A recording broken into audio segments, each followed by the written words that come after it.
नाज़रीन पिंगरियो भरसा LBOD के RD 211 वटां कट ॾियण जी हिमायत में मुख़्तलिफ़ शहरनि ऐं ॻोठनि जे ॿोॾि मुतासिरनि जो चौथे ॾींहं बि थरकोल रोड ते धरणो जारी आहे। उन हवाले सां ॾिसूं था पिंगरियो मां गुल मोहम्मद वेहड़ू जी ही रिपोर्ट। जी नाज़रीन, असीं हिन वक़्तु मौजूद आहियूं शादीलाल जे भरिसां थरकोल रोड ते, जिते पिंगरियो, मलकाणी, खैरपुर गंबो, जुडो, टंडो जानू मोहम्मद जा हज़ारे रहवासी ऐं धरणो हणी वेठल आहिनि। अॼु हिननि खे चोथों ॾींहुं आहे, हीअ रोड बंदि आहे। थरकोल रोड जे ॿिन्ही तरफ़नि खां सवन जी तादाद में गाॾियूं बीठल आहिनि ऐं ट्रैफ़िक मुकमल तौर ते बंदि आहे। अफ़सोस सां चवणो थो पवे त हिननि वटि को चूंडियल नुमाइंदो या इंतज़ाम को बि लेडीज़ न आया आहियो। जेके अॻवान ते वेठल हुन सां ॻाल्हि ॿोल कंदासीं, उन जो छा चवणु आहे। 4 ॾींहंनि खां हिते बेयारो मददगार वेठा आहियूं। असीं पंहिंजी हिमत जो न हिते असांजी को सिक्योरिटी लाइ केरु वेठल आहे, न ही हिते को DC असांखे ॾिए पियो, न हिते SP साहब करे पियो। हिते ॾिसो असीं पुरअमन वेठा आहियूं। परियां हुन पासे जेके नेवी मोड़ वटि माण्हू बीठा आहिनि, हथियारबंद वेठा आहिनि। 4 ॾींहंनि खां असांखे चैलेंज पिया करनि, गारियूं पिया ॾियनि, घटि वधि पिया ॻाल्हाइनि। SP साहब हुननि खे एतिरो कोन्हे त हुननि खे ॿधे।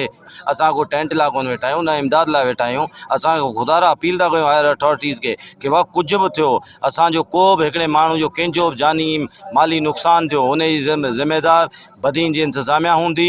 ॿिया हिते जा जेके हुननि जा आहिनि माण्हू उहे हूंदा। जो कुदरती वाकरा जेके हुआ से बंदि कया विया आहिनि, हथरादू अॼु बि बंदि आहिनि।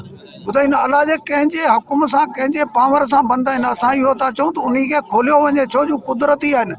इहा 100 साल ठहियो, हज़ारों साल पुराण वई आहे। ॿुधाईंदा अॼु जी ॻाल्हि कोन्हे। जॾहिं को चई त को कंहिं वक़्त में लाखो जॾहिं फुलाणी हूंदो हिन पुराण तां मटींदो, अहिड़ो हिकिड़ो बैतब आहिनि हिन जा।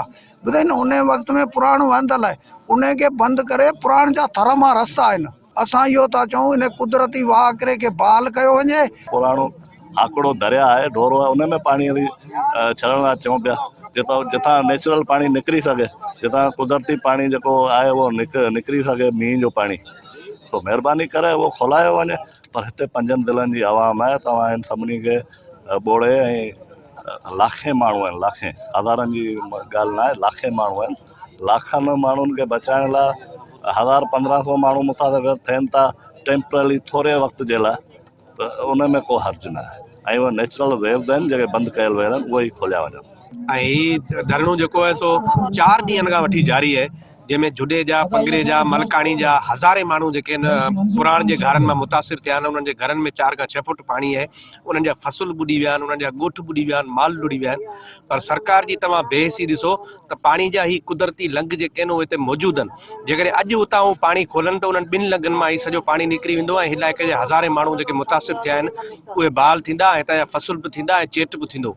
पर सरकार जेको त उन मामले ते नोटिस न वरितो आहे। पर असीं बि पुरजोश आहियूं, पुरज़म आहियूं। एसिताईं हितां कोन उथंदासीं जेसिताईं इहो लंघ नथो खुले, पाणी जा कुदरती वाकिरा बहाल नथा थियनि, पुराण खे रस्तो नथो ॾिनो वञे, हाकड़े खे रस्तो नथो ॾिनो वञे, तेसिताईं जदोजहद जारी रहंदी।